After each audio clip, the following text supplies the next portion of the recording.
Most people who try to learn crochet quit in the first week, and it is not because crochet is hard. It is because nobody told them the right things at the start. So if you have ever picked up a hook, got confused, and put it down, this video is going to change that for you. Let me tell you something real quick.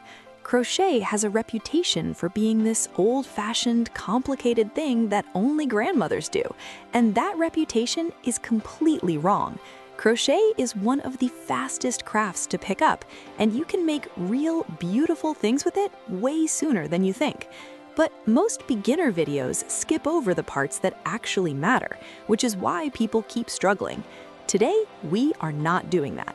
We are going through everything you actually need to know to start crocheting from scratch, and by the end of this video, you will know exactly what to do and why.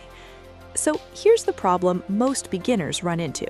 You watch a tutorial, you follow along, and it looks fine while you're watching, but the second you try it on your own, nothing makes sense.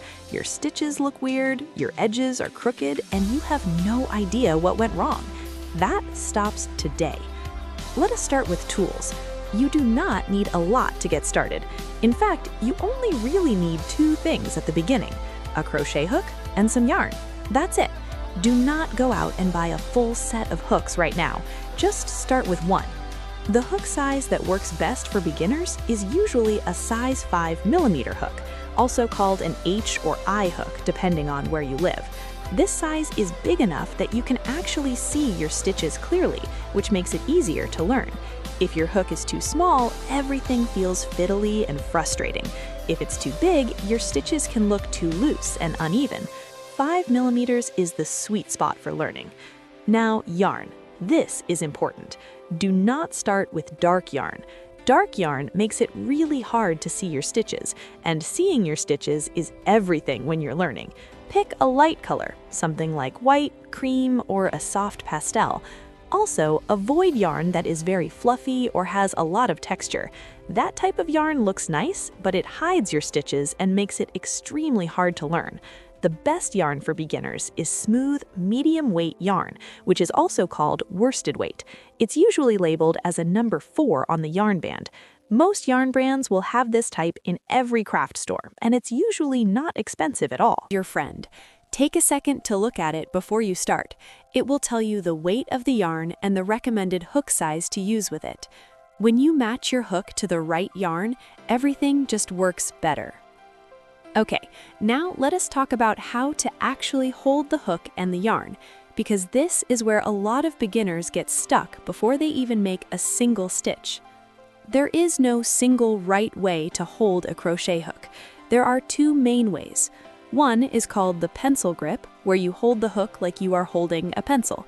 The other is called the knife grip, where you hold the hook kind of like you are holding a knife to cut food. Both are totally fine. Most people naturally fall into one or the other. Try both and see which feels more comfortable for you. Do not stress about this. You are not doing it wrong as long as it feels okay in your hand. Now, the yarn hand. Your other hand, the one not holding the hook, controls how the yarn flows through your fingers. This is called your tension hand. You want the yarn to flow smoothly through your fingers so that each stitch you make is consistent. If your yarn is too loose, your stitches will be too big. If it is too tight, everything feels stiff and hard to work with. A common beginner technique is to wrap the yarn once around your index finger and let it rest over your other fingers. This gives you control without gripping too hard. It will feel awkward at first, that is completely normal. After a few minutes of practice, your hands will start to figure it out on their own.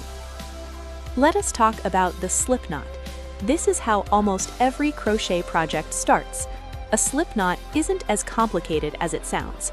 You make a loop with your yarn, pull one end through that loop, and then tighten it onto your hook. The knot should sit snugly on the hook, but still be able to slide if you tug it a little. That sliding part is what makes it a slip knot. It should not be so tight that it barely moves, and it should not be so loose that it falls off. Just snug. After the slip knot, the next thing you learn is the chain stitch. The chain is basically the foundation of almost everything in crochet. It's like the base row that everything else gets built on top of. To make a chain stitch, you yarn over, which means you bring the yarn over the hook from back to front, and then you pull that yarn through the loop that is already on your hook. That makes one chain. Then you do it again and again to make a row of chains. It sounds simple, and it kind of is, but consistency is key. Each chain should look roughly the same size as the others. If some are loose and some are tight, your whole project will look uneven. A good way to practice is to make a chain of 20 stitches and then count them. Can you see each little V shape along the chain? Each V is one chain stitch. Count them. If you have 20 Vs, you made 20 chains. This sounds basic, but being able to count and recognize your stitches is a skill that will save you so much frustration later. Now let us talk about the single crochet stitch. This is the most basic stitch in crochet, and if you can do this one, you can already make real things like dishcloths, simple bags, squares, and more.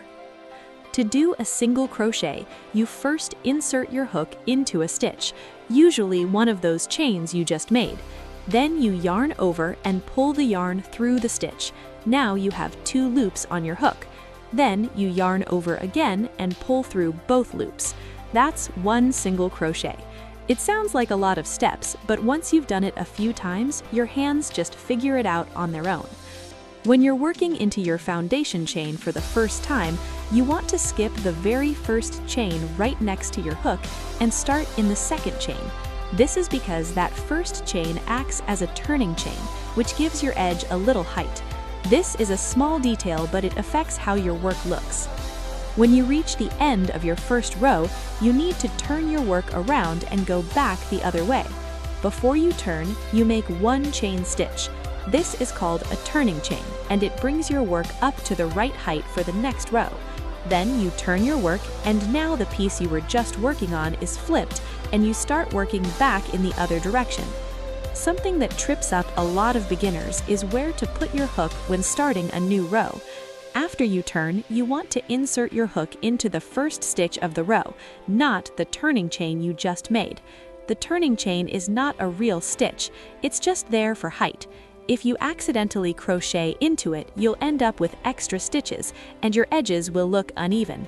This is one of those small things that nobody explains clearly enough in beginner tutorials, but once you know it, everything looks so much cleaner. Is your friend. Take a second to look at it before you start. It will tell you the weight of the yarn and the recommended hook size to use with it. When you match your hook to the right yarn, everything just works better. Okay, now let us talk about how to actually hold the hook and the yarn, because this is where a lot of beginners get stuck before they even make a single stitch.